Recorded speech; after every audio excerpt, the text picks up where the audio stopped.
An Abi Hurairah radhiyallahu taala anhu qala, hadis riwayat sahabat Abu Hurairah menyampaikan dari Nabi sallallahu alaihi wasallam, "Idza tasyahhada ahadukum," jika Anda menunaikan tasyahud akhir dalam salat. Fokus. Jika Anda menunaikan tasyahud akhir dalam salat, fas'alu bi arba'in, maka mintalah 4 hal. Ya. Fokus teman-teman. Lihat sini. Ada 2 waktu dikabulkan doa dengan cepat. 1 ini saat waktu sahar, yang kedua sesaat sebelum salat berakhir. Jika dalam posisi ini, tasyahud akhir sebelum salam, kita punya kesempatan untuk meminta apa yang kita mintakan. Saya yakin kalau Anda diberikan waktu misalnya, ada waktu 1 menit, minta apa aja dikasih. Mau minta apa? Wah, masa banyak tuh, minta kaya, minta karir, minta surga, ya kan? Minta suami soleh, minta istri solehah, minta anak-anak soleh, banyak semua minta. Kata Nabi, kalau mau minta 4 ini, yang lain akan ikut semua. 4. Kita hafal doanya. Apa yang 4 ini? Ini hadisnya, hadis Muslim, hadis 588. Allahumma inni, oke, a'udzubika, 1 min adzabi jahannam. 2 wa min adzabil qabri. 3 wa min fitnatil mahya wal mamat. Oke. 4 wa min syarri fitnatil masihid dajjal. Oke, ada 4 ya. Yuk kita turunkan satu-satu terus kita bahas. Kalau kita kerjakan ini dengan baik, bukan sekedar doa yang dikabulkan, tapi Allah akan bimbing kita selamat dari mulai hidup dunia sampai kembali kepada Allah ke akhirat. Ya, tidak cukup dengan amin, kita bahas dulu. Ya. Saya hapus sebentar. Bismillah. Ya Allah, sabar ya Allah. Alhamdulillah, pahala sabar cepat. Oke. 1. Bismillah. Izin ya, sambil nulis. Allahumma inni, saya yakin sebagian besar kita sudah mengetahuinya dan mungkin sudah mempraktikkan itu, tapi nanti turunan yang belum kita bahas. Allahumma inni a'udzubika min adzabi jahannam. 1, berlindung dari siksa jahannam. 1, berlindung dari siksa neraka jahannam. Nanti saya bahas neraka jahannam itu apa supaya tahu betul. Ya. 2, wa min adzabil qabri, dari siksa kubur. Siksa kubur. Nanti saya juga sedikit banyak kalau ada waktunya masih ada kita bahas di alam kubur itu seperti apa. Ya, dari keterangan yang Allah sampaikan, karena Allah yang Maha tahu. Kita kan belum tahu, kalau pengen tahu ya cepat aja ke kubur. 3, wa min fitnatil mahya wal mamat. Ini yang kita butuhkan sekarang. Jadi kalau kita berlindung menyebut ini, wah, hoax, bulian, caci makian, gak akan ngaruh ke kita. Hilang, lewat semua. Ya. Fitnatil mahya, fitnatil mahya wal mamat. Fitnah semasa hidup, juga saat wafat. Kasihan banget, hidup di fitnah, wafat di fitnah juga. Oke, terakhir 4. Wa min syarri fitnatil masihid dajjal. Ini yang paling buruk. Dan ini ujian keimanan yang paling dahsyat. Ya. Dan sebagian tanda-tanda kecilnya itu udah mulai nampak nih. Bukan tanda besarnya kita nggak tahu. Yang tanda-tanda kecil tuh menuju itu udah nampak. Buruknya fitnah dajjal. Fitnah yang paling buruk. Dajjal. Syarri fitnatil masihid dajjal. Dajjal. Ini seketika bisa merubah orang yang tadinya beriman tiba-tiba langsung jadi kufur. Seketika. Nanti kita cerita, ya. Kalau sudah sampai ke nomor 4 kita cerita. Tadi ada 4 ini, kata Nabi minta, setiap di penghujung kita selesai sholat sebelum salam. Kalau belum hafal redaksinya, minta di hati dengan bahasa kita. 4 ini sebutkan. Ya Allah, aku berlindung kepadamu ya Allah dari neraka jahanam, dari siksa kubur. Ya Allah, dari buruknya fitnah saat hidup ataupun nanti aku kalau wafat. Dan dari ya Allah buruknya fitnah dajjal. Di hati. Tapi usahakan sambil kita menghafal, membaca, sampai nanti kita bisa tahu cara bacanya sesuai dengan petunjuk Nabi. Kita lafadzkan itu. Nah, saking pentingnya ini, pernah ada seorang ulama besar. Bahkan Imam An-Nawawi itu mengambil riwayat dari ulama ini. Namanya Imam Tawus. Imam Tawus ini punya anak. Anaknya sholat. Setelah selesai sholat, tanya bapaknya, kamu baca doa ini enggak tadi? Yang bapaknya sampaikan hadis dari Nabi. Kata anaknya, la. Aqra'ta fi salatik, kamu baca ini enggak? La, tidak. Kata bapaknya, a'id salatak, kamu salat lagi. Saking pentingnya doa ini, disuruh salat lagi oleh bapaknya. Ya, diminta salat lagi, saking pentingnya. Jadi ada perhatian orang tua yang sangat dalam. Orang tua pengen anaknya selamat dari fitnah. Orang tua pengen anaknya jadi soleh. Orang tua mana yang tidak ingin anaknya hidup bahagia? Orang tua mana yang tidak ingin anaknya tidak soleh? Karena itu ketika tidak membaca ini, kata bapaknya, ulangi lagi sholatnya sampai kamu selesaikan doa ini. Oke, satu, kenapa penting kita membaca ini? Ya Allah, bebaskan saya dari neraka jahanam di kemudian hari saat pulang. Kita orang beriman, iman itu artinya yakin tanpa ragu. Jadi kalau setiap yang Allah berikan, yakin dulu. Walaupun belum paham, yakini dulu. Nanti dengan keyakinan itu, hikmah akan datang. Awas, jangan selalu mengandalkan logika ya. Karena kita ini manusia, punya keterbatasan. Di semua hal yang Allah tanamkan dalam manusia, itu punya batas. Contoh, mata punya batasan. Yang kita lihat besar sekarang, menjauh jadi kecil, bahkan hilang. Artinya, mata terbatas. Telinga punya keterbatasan. Sekian hertz dari bunyi, belum tentu bisa kita dengar. Semakin menjauh, semakin hilang bunyinya. Baik, pikiran punya keterbatasan. Yang tak masuk ke pikiran kita, nggak bisa kita cerna. Jadi kalau mata punya keterbatasan, maaf, telinga punya keterbatasan, kenapa akal tidak ingin punya batas? Pasti terbatas. Karena itu Allah berikan jalan. Iman dulu, nanti kalau sudah iman, hati dilembutkan, hikmah datang. Kalau hikmah sudah datang, akal akan mengikuti dan langsung paham seketika. Jelas? Karena itu, kalau berbicara tentang yang goib itu nggak tampak di depan kita. Kalau nggak tampak, akal nggak masuk. Karena akal itu hanya bisa kemudian memformulasikan yang tertangkap oleh indera, yang kelihatan dicerna akal, yang terdengar dicerna akal, kan? Yang terasakan dicerna akal. Ini sekarang nggak nampak, nggak terasa sekarang. Bagaimana bisa dicerna akal? Karena itu yang dituntut iman. Di antara perkara iman itu ada kehidupan setelah kematian. Kita yakin itu. Karena kita yakin, maka mesti siap-siap. Gini logikanya. Teman-teman kesini kan mesti ada persiapan. Nggak semua orang tinggal di Bintaro. Ada yang di Jakarta, saya dari Bekasi. Mustahil kesini kalau nggak ada bekal. Mesti ada kendaraan, ada bekalnya, ada macam-macam. Ini baru ke Bintaro. Sekarang kalau Anda ingin keluar kota lebih jauh lagi, antar provinsi. Anda keluar negeri butuh visa, butuh paspor. Ongkosnya tidak sedikit. Itu masih di dunia, level dunia.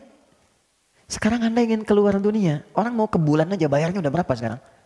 Itu baru nyampe bulan, Anda pengen ke surga.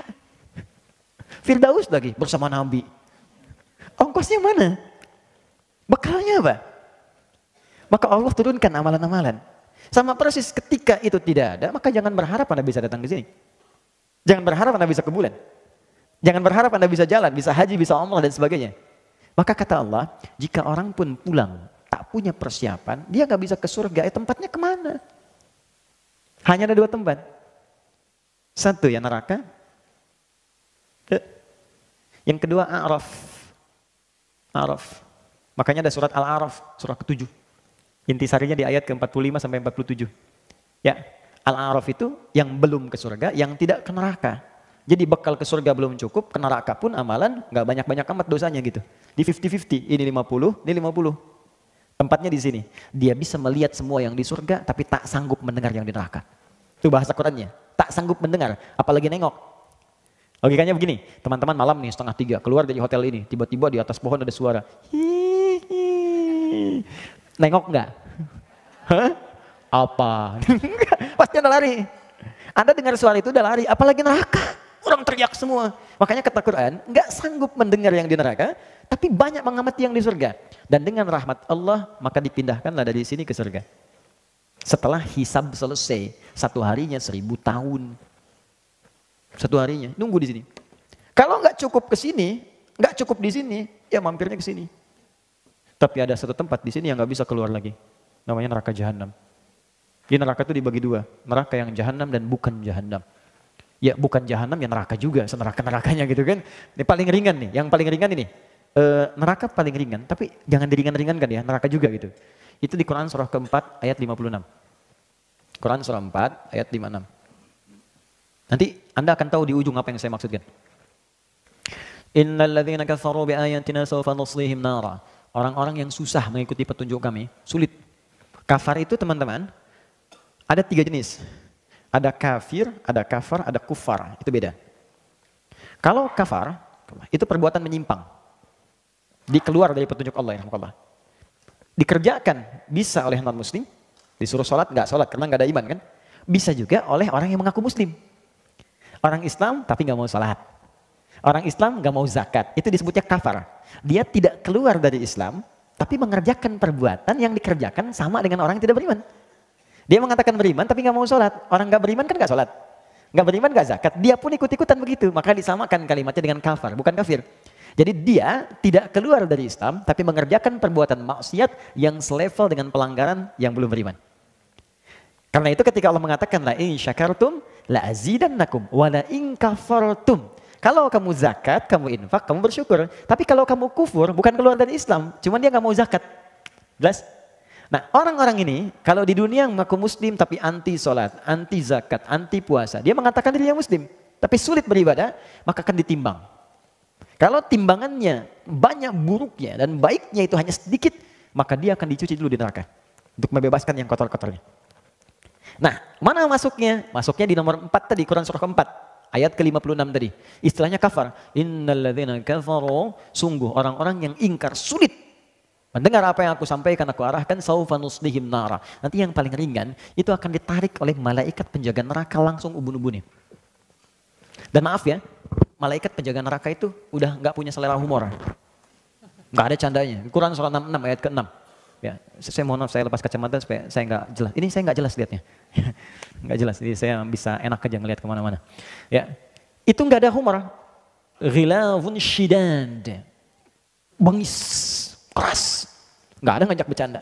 Ke neraka yuk, enggak, tarik aja dia. Ya. Yang ditarik apa ya? Ini ubun-ubunnya. Bagaimana cara nariknya? Nusli itu kalau dalam bahasa Arab standar itu dicelupkan. Pernah bikin teh celup? Ini kan, masukkan, angkat, masukkan, angkat. Nanti ada malaikat yang tugasnya angkat celup, angkat celup, angkat celup, angkat. Itu sekali celup. Kullama nadijat juluduhum baddalnahum juludan ghairaha liyadzuqul adab. Sekali dicelupkan, itu hancur semua tubuhnya plus kulit-kulitnya. Diangkat sembuh lagi supaya merasakan azab yang baru. Setiap dimasukkan sehari sama dengan 1000 tahun rasanya. Jadi kalau ada yang masuk 1 detik saja, itu sama dengan 48 hari rasanya. Alhamdulillah. 1 detik sama dengan 48 hari. Itu neraka biasa. Sekarang neraka jahanam. Jahanam itu, maaf ya, saya kembali ke yang biasa dulu. Tapi kalau dia ada di sini dan ada iman dalam jiwanya, itu dihapuskan dulu, semua kotorannya dicuci. Di hadis Al-Bukhari disebutkan baru kalau sudah selesai dipindahkan ke surga. Tapi jangan coba-coba karena dahsyatnya luar biasa. Tapi kalau neraka jahanam, dia nggak bisa keluar. Dan tempatnya di paling dasar neraka. Yang tadi saya sebutkan Quran surah 4 ayat 56 itu paling atas neraka. Yang ini paling dasar. Tadi saya barusan baca hadis di perjalanan. Ada Nabi sedang ngobrol dengan sahabat, tiba-tiba datang bunyi, bus, jatuh. Kalau kita meteor lah sekarang jatuh. Karena Nabi tahu nggak kalian bunyi apa itu? Sahabat jawab, Allah wa Rasulullah a'lam. Kata Nabi, ini Nabi ngasih ungkapan, ya ngasih ungkapan, itu semisal batu yang dijatuhkan ke neraka jahanam, ke dasarnya untuk melempari ahli neraka jahanam. Perhatikan, batu itu dijatuhkan 70 tahun lalu, baru nyampe sekarang. Artinya jarak dari atas neraka sampai ke neraka jahanam itu 70 tahun.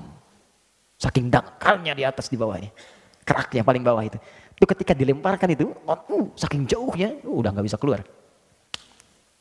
Bagaimana siksa yang paling dasar di neraka jahanam, teman-teman sekalian? Wah, sudah. Kalau ini, dia belum masuk ke neraka saja, digambarkan dalam hadis sahih, masuk alam kubur, sudah ditampakkan nerakanya dari pagi sampai petang. Itu yang terjadi pada Fir'aun di Quran surah ke-40 ayat 45 sampai 46. Quran surah 40 ayat 45 sampai 46. Saya ingatkan dari sekarang supaya kita punya persiapan. Jangan semua dunia disiapkan. Alam kubur yang kita akan lalui kita nggak siap-siap. Itu niscaya kita pulang loh. Hari ini mungkin kita wafat. Apa persiapan kita? Antum masih mau main-main? Silahkan saja, saya sudah pernah sampaikan. Saya mungkin bisa berkata, ya Allah dia kawan saya, ya Allah dia saudari saya. Saya bisa katakan demikian. Tapi saya nggak bisa berbuat banyak ketika Anda sendiri tidak menolong diri Anda. Saya bisa katakan dia sahabat saya, ya Allah. Tapi kalau Anda nggak pernah usaha, bagaimana saya bisa memohon? Malu gitu kan? Ya, jadi kita mesti berusaha. Ada kehidupan setelah ini, ada kematian setelah kita hidup. Ada sesuatu yang harus kita siapkan. Mau sampai kapan kita hidup dengan dunia yang bergelamuran? Ya, kata Allah nikmati. Sayangi silahkan nikmat, kata Nabi nikmati dunia. Senikmat-nikmatnya, senyamannya hidup yang enak, rumah yang nyaman, keturunan yang baik, tapi sholat, baca Quran, kan kita pulang. Dan amal kita yang kita bawa bukan rumah kita. Tunjukkan pada saya, mana orang wafat yang bawa rumahnya? Tunjukkan. Mana orang wafat yang bawa handphonenya? Mana orang wafat bawa kerudungnya? Mana orang wafat bawa koleksi pakaiannya? Enggak ada. Kita pulang bawa amal kita. Ini saya tuh kadang-kadang sampai sekarang masih bingung. Orang tuh tahu mau wafat tapi nggak siap-siap. Dia tahu mau meninggal tapi masih main-main. Silakan kita nikmati semua pekerjaan kita tapi beramal. Harta, ayo sekaya-kayanya. Jangan nanggung jadi orang paling kaya. Supaya bisa berzakat, supaya bisa infak, bisa sedekah, bisa berikan pendidikan pada anak-anak, supaya pintar, soleh, jadi dokter yang hafal Quran, insinyur yang hafal Quran, di produser bikin film-film Islami. Ayo cepet, jangan tanggung. Belajar yang tinggi, yang pintar, supaya bisa bikin yang baik-baik. Jadi politisi, supaya bikin kebijakan yang baik-baik. Silahkan. Tapi kita pulang. Kita pulang. Itu yang paling penting. Karena itu mesti siap-siap saat pulang ke sini nih. Ini di alam kubur kata Allah, kalau ahli neraka Jahannam, an-naru yu'raduna 'alaiha ghuduwan wa 'ashiyah. Allah kasih contoh kisah Firaun. Kata Allah, kalau kalian belum sadar, aku tunjukkan. Firaun itu sepakat semuanya. Mau yang Kristen, mau yang Yahudi, ada kisah Firaun di dalamnya. Farawa. Artinya, itu terjadi. Dan semua sepakat bahwa Firaun tenggelam di lautan. Artinya, terjadi. Bahkan muminya masih ada sekarang. Artinya, nyata. Dan kisahnya detil disebutkan dalam Al-Quran. Artinya, Al-Quran kitab yang paling benar. Kalau bukan bersumber dari Allah, maka dari siapa lagi bisa mengisahkan tentang Firaun yang jarak Nabi Muhammad ke Nabi Musa 2000 tahun. Maka sisi mana lagi yang kita ragukan dalam Al-Quran? Dan bagaimana lagi cara Allah meyakinkan kita bahwa Allah Tuhan yang benar? Nah sekarang kata Allah dengan kisah yang sama. Jadi kalau gini, kalau kita ingin menguji, kalau di sini benar, kan kecil kemungkinan salah kan? Sekarang Allah sampaikan Firaun, kisahnya benar. Tenggelam di lautan, kisahnya benar. Jadi mumi, kisahnya benar. Dan disebutkan oleh Allah, dalam keadaan mumi itu pun, itu disiksa di alam kubur. Kubur itu maksudnya, awas, yang dimaksud kubur itu alam setelah wafat. Bisa jadi di dalam tanah, di kubur standar. Ada yang mungkin dibakar, ada yang mungkin di laut tenggelam. Jadi kubur itu artinya alam yang setelah wafat. Jelas ya? Baik, tempatnya disebut barzakh. Barzakh itu pemisah. Bainahuma barzakhul la yabghiyan. Jadi ada dunia, ada akhirat, pemisahnya disebut barzakh. Itulah alam kubur. Alam setelah kematian. Jadi kalau Firaun kan gak dikubur. Jangan pahami di dalam tanah. Maksudnya pindah dia dari alam hidup ke alam mati. Nah saat matinya ini, itu ditampakkan oleh Allah neraka pagi dan petang, neraka Jahannam. Saya pernah didebat oleh orang liberal begini berkata, Ustaz nggak ada siksa kubur. Yang ada itu tidur. Saya bilang mas sini.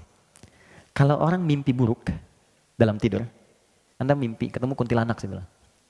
Mimpi buruk bukan? Buruk. Bangun tidak? Bangun saya. Nah sekarang Anda mimpi ketemu pocong, nggak bisa bangun-bangun. Tersiksa nggak? Sekarang ada orang mimpi ketemu neraka, nggak bangun-bangun. Sampai kiamat. Bukankah itu siksaan? Nah Fir'aun itu salah satu yang ditampakkan. Jadi ahli neraka Jahannam itu saat akan wafat dibukakan sampai dia ketakutan luar biasa. Saat di alam kuburnya ditampakkan neraka Jahannam pagi sampai petang. Terus. Jadi nggak ada mimpi yang lain. Ahli surga beda. Kalau ahli surga nanti ada di Quran surah ketiga ayat 169 sampai 172. Ya. Jadi nanti saking indahnya ahli surga ini, itu sampai-sampai begini Pak. Mungkin nanti di antara kita ada yang pernah merasakan bagian dari itu. Sampai-sampai dia berkata kepada Allah, ya Allah aku pengen ngasih tahu saudaraku. Aku pengen ngasih tahu teman-temanku.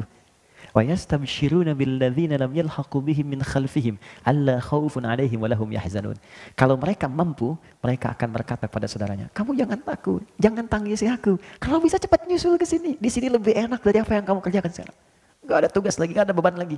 Gak ada salat lagi, gak ada halal haram lagi. Semuanya enak di sini. Kalau bisa cepat ke sini.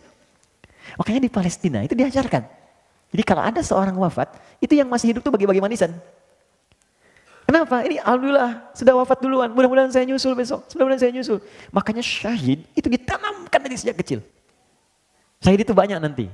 Ya. Kalau nggak ada konteksnya pembelaan diri, sedang diserang, kalau tidak ada konteks itu, nanti semua pekerjaan kita yang baik-baik diniatkan karena Allah itu fisabilillah. Seperti sekarang belajar. Itu kalau wafat orang sedang mengajar atau Anda belajar, itu syahid. Seorang ibu mengandung. Misal saja, wafat saat melahirkan misalnya. Baik bayinya atau ibunya, syahid. Sedang menyusui, wafat, diniatkan ikhlas, syahid. Anda sedang bekerja, diniatkan ibadah untuk beribadah pada Allah, syahid. Pertanyaan saya, setiap Anda bekerja, niat ibadah enggak? Jangan-jangan niatnya harta melulu, makanya capek kerjanya. Capek gitu. Itu ada nilai-nilai itu. Ya, di Palestina dulu tuh ada seorang pendongeng Indonesia, itu diminta untuk menghibur anak-anak, untuk cerita, dongeng Islami. Jadi begitu sampai ke sana, dia dapatkan anak TK sejumlah 150 orang. Saya pernah sampaikan ini beberapa kesempatan. Itu mau dongeng kurang lebih mungkin. Ya kalau kita konversi ke kita, dongeng jam 4, jam 2 sudah rapi. Duduk semua. Pemirsa depan. Pertanyaan pertama, sebelum cerita, siapa yang mau jadi presiden? Gak ada yang angkat tangan. Iya. Siapa yang mau jadi dokter? Yang perempuan sedikit-sedikit ada yang angkat. Siapa yang jadi pemain bola? Laki-laki sebagian sedikit angkat. Yang keempat, siapa yang mau jadi syahid fisabilillah? Gak ada yang angkat. Tapi semua berdiri dan mengepalkan tangannya. Nahnu syuhada, kami yang syahid, kami yang syahid.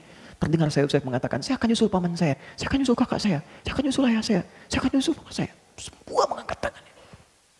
Karena memang diajarkan untuk persiapan pulang. Makanya amalan itu dikejar. Kejar amalan itu. Karena dia sadar akan pulang. Nah ini yang sekarang berkurang di kita. Semua mengejar hidup dan tidak menyiapkan wafat. Nah neraka jahanam, dahsyatnya di alam kubur begini, dan kalau sudah masuk nggak akan pernah bisa keluar. Nggak akan bisa keluar. Dah selesai.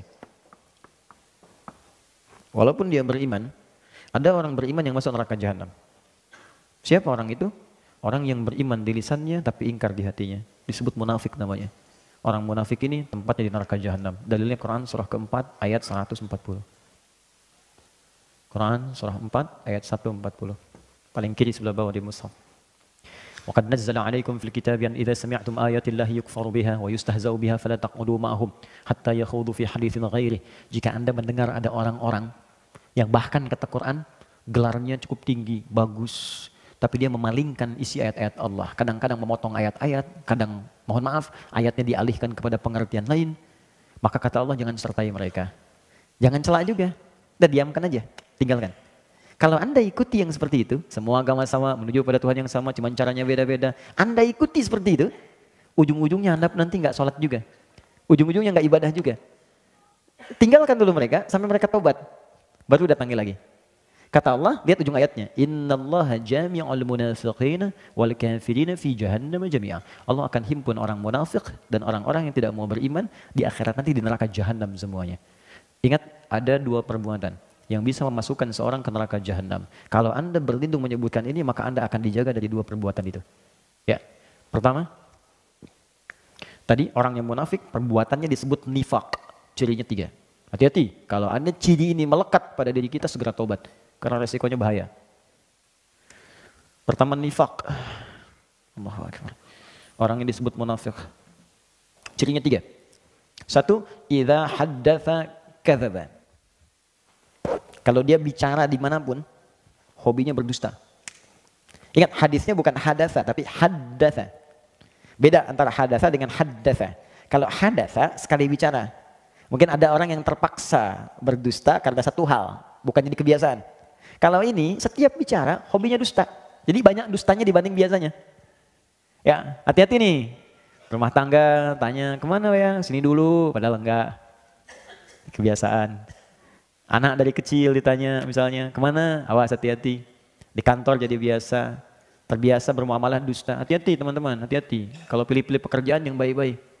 Di diplomasi, dunia politik sekarang, ekonomi di perdagangan, berapa banyak orang dusta dengan barang jualan dan sebagainya. Promosi kan bagian dari pembicaraan. Bikin status, hoax, buzzer itu, hati-hati tuh. Yang suka bikin yang buruk-buruk itu kan kebiasaan, jadi profesi. Sekarang jadi profesi. Nabi mengancam, dijadiin profesi.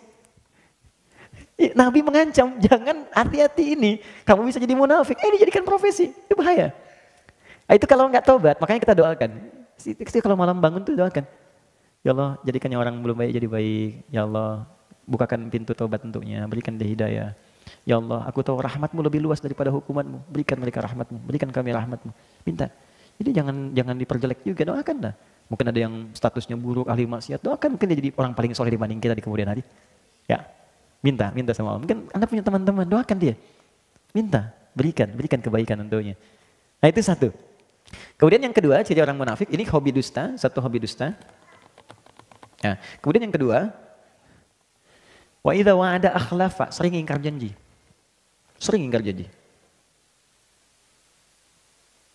Ini luas sekali aspeknya.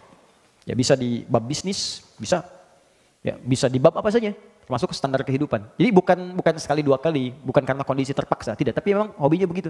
Jadi janji itu dianggap enteng untuk diingkari. Besok ketemu ya. Terus gak datang dia. Kamu kemana? Aku udah nunggu. Ah maaf ya, aku ada pekerjaan misalnya. Tapi dianggap biasa aja. Gak ada apa, gak ada. Bahkan kadang-kadang gak ada maaf, sudah biasa. Itu hati-hati.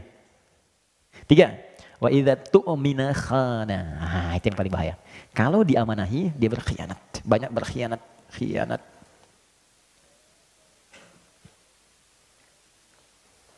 Istri, amanah untuk para suami. Suami, amanah untuk istri. Amanah dari siapa? Allah. Allah mudah memasangkan Anda dengan perempuan lain. Tapi kenapa istri Anda yang sekarang dipasangkan dengan Anda? Allah mudah memasangkan suami dengan yang lain. Tapi kenapa suami Anda dipasangkan dengan Anda sekarang? Karena Allah yang punya keyakinan dengan itu, Anda menjadi baik. Itu amanah Allah. Makanya kalau suami menginginkan istri salihah, suami support. Ma tahajud yuk, sayang pakai kerudung yang baik ya, sayang kita ngaji besok ya. Istri begitu. Sayang besok kita tahajud bareng ya, kamu jadi imam doa ya, aku aminkan di belakang. Support. Itu amanah. Dan satu kali akan ditanya oleh Allah. Akan ditanya.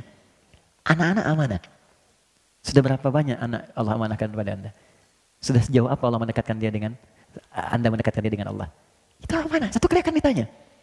Dan nanti ada riwayat ketika anak akan ke neraka, orang tua ke surga, ada riwayat anaknya mengajukan protes kepada Allah. Perhatikan, dengar kalimatnya. Ya Allah, aku begini nih karena orang tuaku tak pernah peduli kepadaku. Mereka sholat sendiri saja, ya Allah, aku gak pernah dilihat. Mereka puasa sendiri, aku gak pernah diajak. Kalimat itu muncul. Lalu apa yang terjadi? Diadili oleh Allah keduanya, dikonfirmasi ternyata benar kejadiannya. Maka ditukarkan. Semua beban itu dipindahkan kepada orang tuanya, anaknya kemudian dibersihkan, anak yang ke surga, orang tua ke neraka. Hati-hati. Nah, itu amanah. Pekerjaan amanah. Apapun itu. Dan semua akan dipertanggungjawabkan. Makanya kalau kita niatkan ikhlas, dunia otomatis datang, akhirat itu akan mulia. Ya Anda yang kerja apa saja, itu jaga dengan baik. Niatkan ibadah. Nah ini ya, 3 ini. Maka nanti kalau kita sering berdoa begini, Allahumma inni a'udzubika min adzabi jahannam. Artinya, ya Allah lindungi aku dari sebab-sebab neraka jahannam. Maka Anda akan didorong oleh Allah untuk berbuat jujur. Pekerjaan jujur, di kehidupan rumah tangga jujur, terus cerita bareng-bareng. Ya, nikmat hidupnya. Ya, mengajar jujur. Saya juga sama Ustadz. Jangan karena saya senang satu amalan, saya sembunyikan yang lain, itu dosa besar. Anda tahu, orang yang masuk neraka duluan itu 3 golongan. Salah satunya Ustadz, kiai, para pengajar. Makanya saya sering katakan tolong doakan itu. Jangan dikira mudah itu. Tidak mudah. Tidak mudah. Ya, ada seorang yang berkata ketika ditanya, ma fa'alta bi'ilmik? Apa yang kamu kerjakan dengan ilmumu? Dia berkata, saya mengajar karenamu ya Allah. Kata Allah, kadzab. Kalau kadzib sekali dusta, kadzab berdusta sering berkali-kali. Apa jawaban Allah saat itu? Dibukakan filenya semua.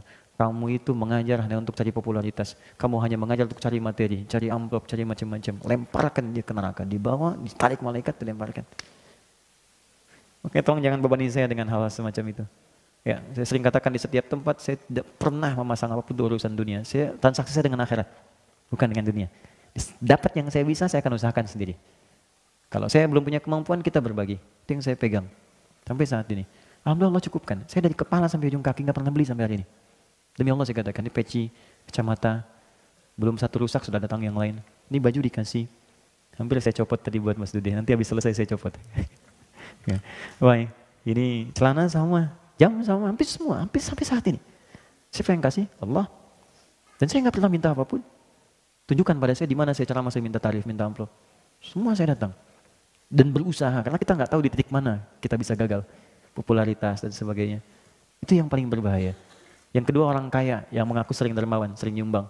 Dia mengaku karena Allah. Tapi kata Allah bohong. Ternyata kamu pengen dipuji aja. Disebut orang kaya yang suka ngasih, pemberi dan sebagainya.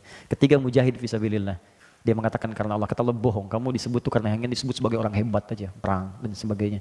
Nah, maka hati-hati. Nanti setiap kita berdoa ini, ya Allah lindungi aku dari neraka jahanam, maka artinya Anda akan dijaga oleh Allah supaya jujur dalam kehidupan. Kemudian kalau berjanji bisa menepati dan tidak khianat dalam kehidupan. Ini poinnya. 2, dosa besar. Ini banyak sekarang. Jadi kalau kita berdoa, kita akan dijauhkan dari dosa besar. Orang yang mengerjakan dosa besar sengaja dan tidak bertobat, maka nerakanya jahanam. Contoh, syirik dosa besar. Sekarang syirik jadi acara. Jadi program. Awas, saya nggak mau ada teman saya di sini menyulitkan beban saya di hari kiamat untuk kita bisa saling menolong. Jangan terlibat dalam program-program syirik. Mau di media, di TV, di radio, dimanapun jauhi. Belajar Apa jenis-jenis syirik-syirik itu yang bisa kemudian menjauhkan atau menyekutukan Allah. Program dukunisasi, paranormal, macam-macam, jauhi itu syirik. Dan kita doakan. Ya, jauhi yang seperti itu, kita doakan kawan-kawan kita. Supaya Allah melembutkan dulu hatinya. Kalau sudah lembut, dia mau datang sendiri. Baru kita dakwahi dengan lembut, dengan hikmah. Jangan langsung celah juga, ini begini, tidak, pelan-pelan. Karena ada orang belum tahu. Yang belum tahu itu diberitahu, bukan dimarahi. Woi, tobat lu, syirik. Marah dia. Doakan dulu, lembutkan, pelan-pelan, ajak diskusi. Gitu caranya.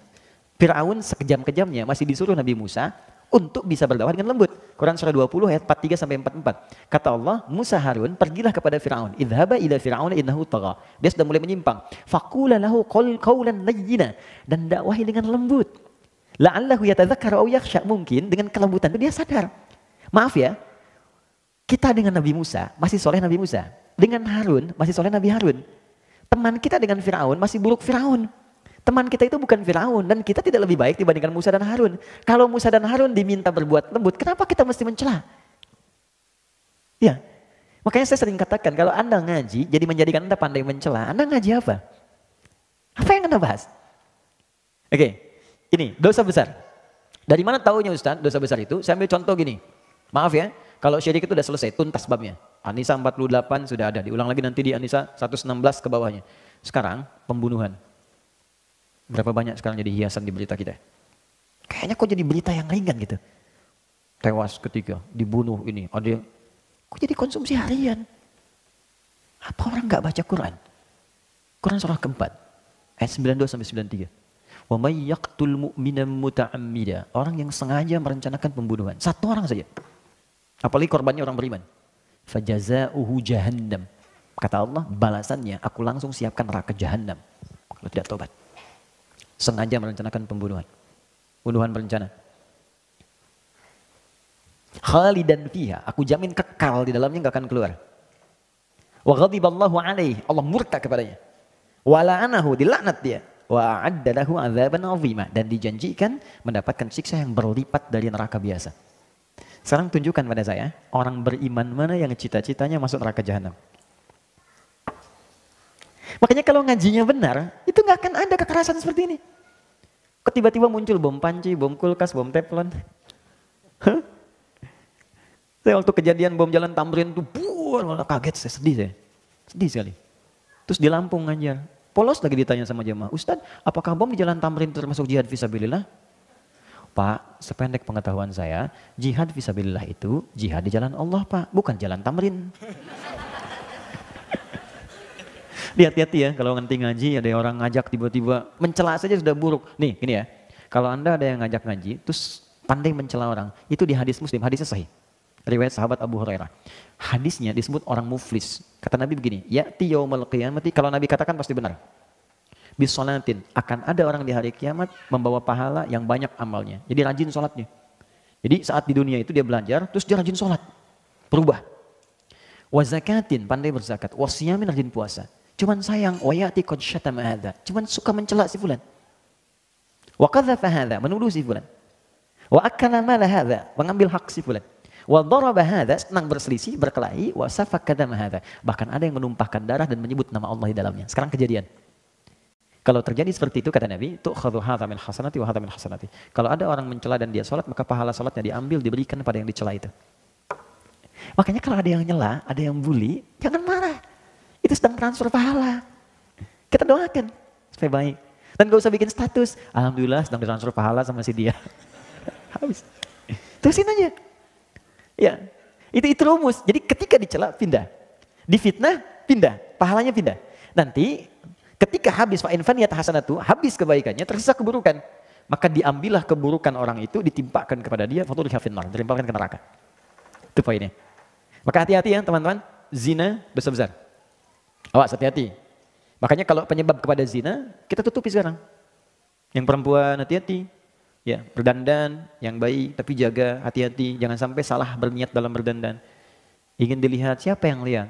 Kalau yang lihat orang-orang yang tidak berhak melihat, hati-hati, mungkin pengantar kepada maksiat. Ya, teman-teman yang laki-laki jaga pandangan, karena kelemahan laki-laki di pandangan. Apa yang dibuka di handphone Anda sudah punya istri, ngapain lihat status istri orang lain? Saya yang baik-baik, nggak ada masalah. Tapi lihat gambar-gambar yang tak baik. Awas hati-hati, acara-acara TV yang tidak bagus. Jangan jadi pelakunya juga. Hati-hati. Kalau Anda jadi pelakunya dan ditonton orang, dan diikuti gaya Anda itu, maka dosa dia ditampung oleh Anda. Ditampung oleh Anda. Awas hati-hati, itu yang disebut dosa jariah. Bukan cuma pahala jariah, dosa pun ada. Ketika Anda memberikan contoh buruk, diikuti oleh orang, maka setiap perbuatan buruk dia, Anda dapat bagian saham keburukannya. Masuk. Kalau kita taubat, diberhentikan oleh Allah. Selesai. Nah, maka orang yang sering berdoa begini, Allahumma inni a'udzubika min azabi jahannam. Ketika dia bacakan itu, maka dia akan dijauhkan dari semua pengaruh zina, semua pengaruh keburukan, pembunuhan, zina, syirik akan dijauhkan oleh Allah dari hidupnya. Dan dijaga dia berbuat jujur, amanah, dan tenang hidupnya. Itu baru satu doa.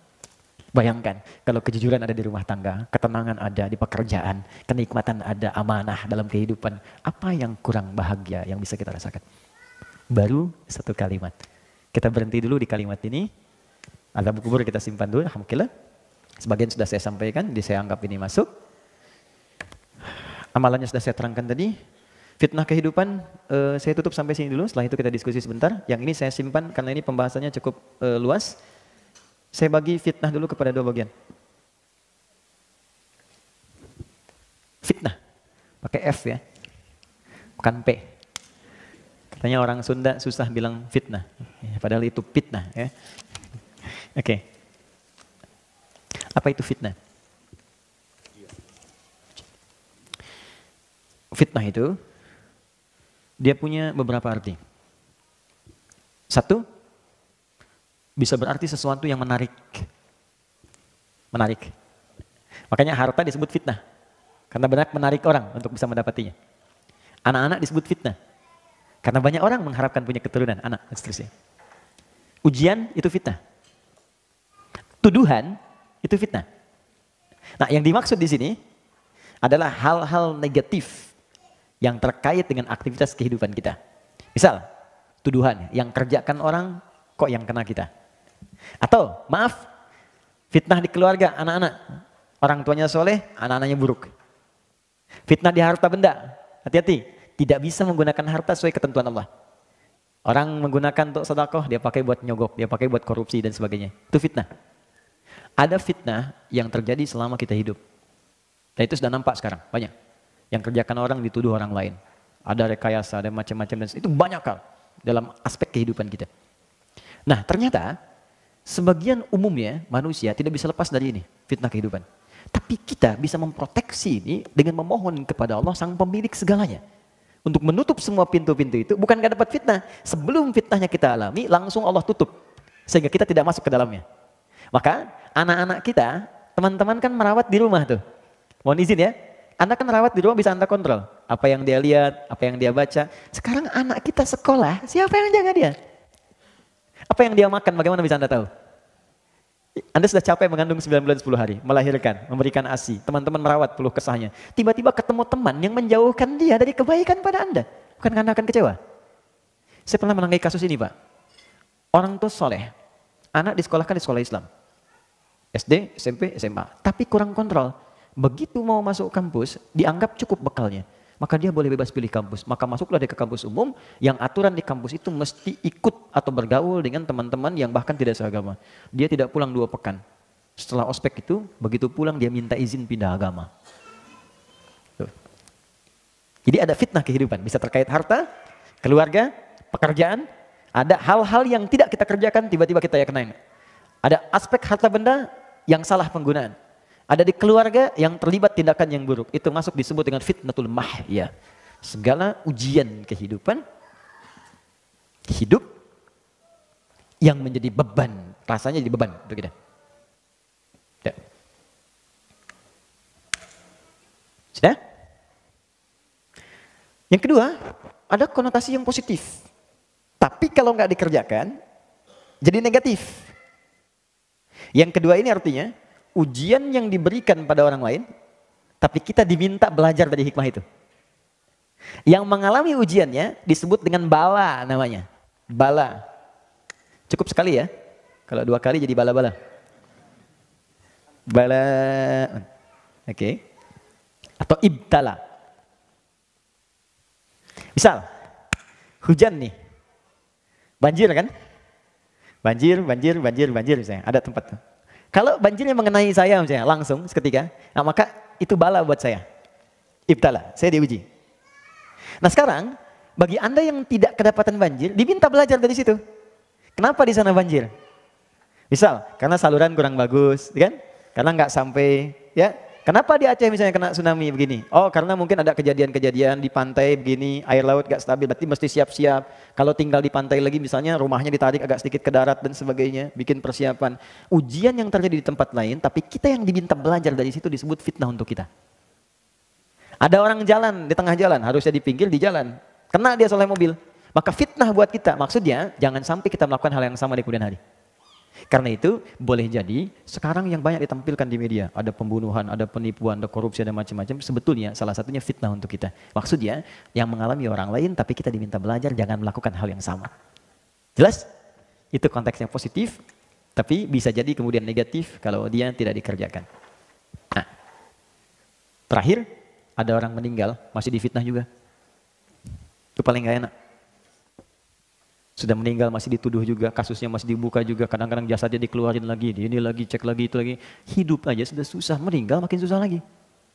Maka dari itu diajarkan oleh Allah, kalau kita bacakan bagian ketiga ini, maka semua pintu-pintu itu Allah akan padatkan. Minimal sekalipun ada, nggak ada beban buat kita. Jadi kalau bukan ditutup oleh Allah, atau dibuka untuk pelajaran, tapi hati kita dilapangkan. Misal, celaan itu kan tuduhan, bagian kecil dari fitnah. Kalau orang sudah dilapangkan hatinya, ya walaupun kerannya dibuka, tapi ke hati itu nggak akan berpengaruh. Ya celah aja nggak ada masalah, hatinya itu masih lapang. Ya, saya pernah ilustrasikan begini. Ada seseorang datang pada seorang kakek ngadu masalah. Kakek itu cuma mengambil garam 2 genggam. 1, dia taburkan simpan di gelas seperti ini. Minum katanya. Ambil airnya dari danau. Begitu diminum dia muntahkan. Kenapa? Asin. Sekarang dia lemparkan genggam satunya lagi ke danau, air tawar. Lalu diambil airnya. Sekarang minum. Begitu diminum, segar ya. Kata kakek itu, ini hikmah yang bisa kita ambil.